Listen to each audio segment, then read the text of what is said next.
What if I told you your child might be asking for help without using words? No tantrums, no tears, just quiet changes. And most parents miss them. Stay with me, because noticing these signs early can change everything. If you're a parent, you already know this truth. Your child's mental health matters just as much as their physical health.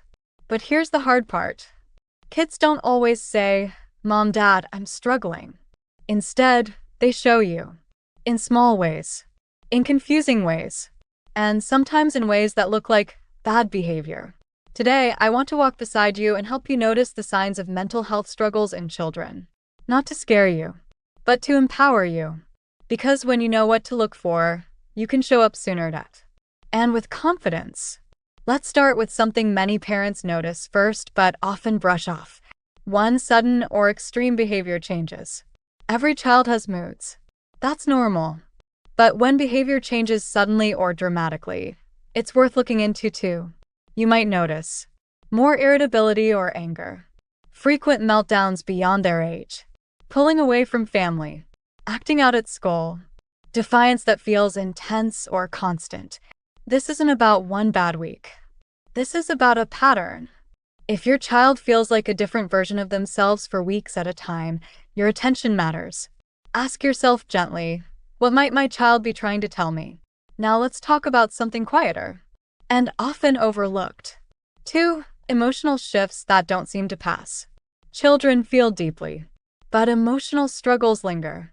You may notice ongoing sadness or hopelessness, increased anxiety or worry, fearfulness that interferes with daily life, mood swings that feel intense or unpredictable.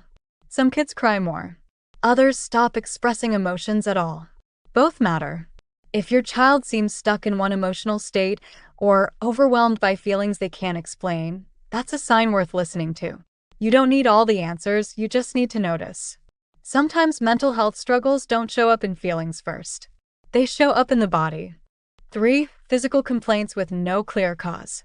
This one surprises many parents.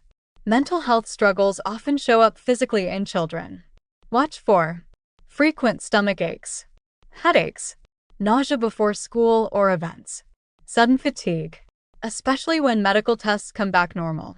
For kids, the body often speaks before the mind finds words.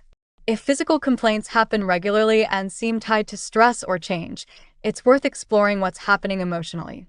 Now let's talk about something parents notice daily. 4. Changes in sleep patterns. Sleep tells a powerful story. Pay attention if your child struggles to fall asleep, wakes frequently during the night, has nightmares often, sleeps far more than usual. Mental health struggles don't rest at bedtime. If sleep issues last more than a short phase, your child may be carrying worries that follow them into the night. Sometimes, the quiet hours are the hardest ones. Another important clue shows up where kids spend a big part of their lives. 5. School and learning changes. A child who's struggling emotionally often struggles academically too. You may notice drop in grades, loss of focus, avoiding school, frequent nurse visits, increased conflict with teachers or peers.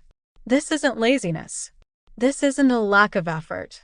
It's a child using all their energy just to cope. If school suddenly feels overwhelming, there's usually more going on beneath the surface. Let's slow this down for a moment, because some of the biggest signs are the quietest ones. 6. Withdrawal from things they once loved. When joy fades, it matters. If your child stops playing with friends, enjoying hobbies, laughing easily, wanting to participate, that loss of interest can be a sign of depression or anxiety. Kids don't always say, "I feel empty." They simply stop reaching for joy. And that's something worth noticing. Now let's talk about how kids communicate when they don't have the words. 7. Big emotions over small things. If small frustrations lead to big reactions, your child may be overwhelmed inside. Watch for explosive anger, intense crying, panic over minor changes, extreme sensitivity to criticism. This isn't about discipline, it's about capacity.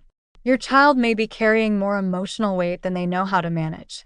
Here's one that can feel uncomfortable for parents, but it's important. Talk that signals low self-worth. Listen closely to how your child talks about themselves.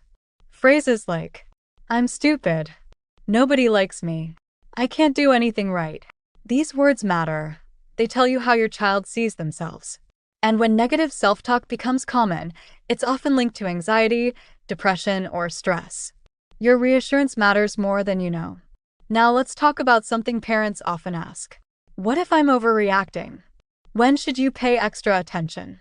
Here's a simple guideline. Pay attention when changes last more than 2 weeks.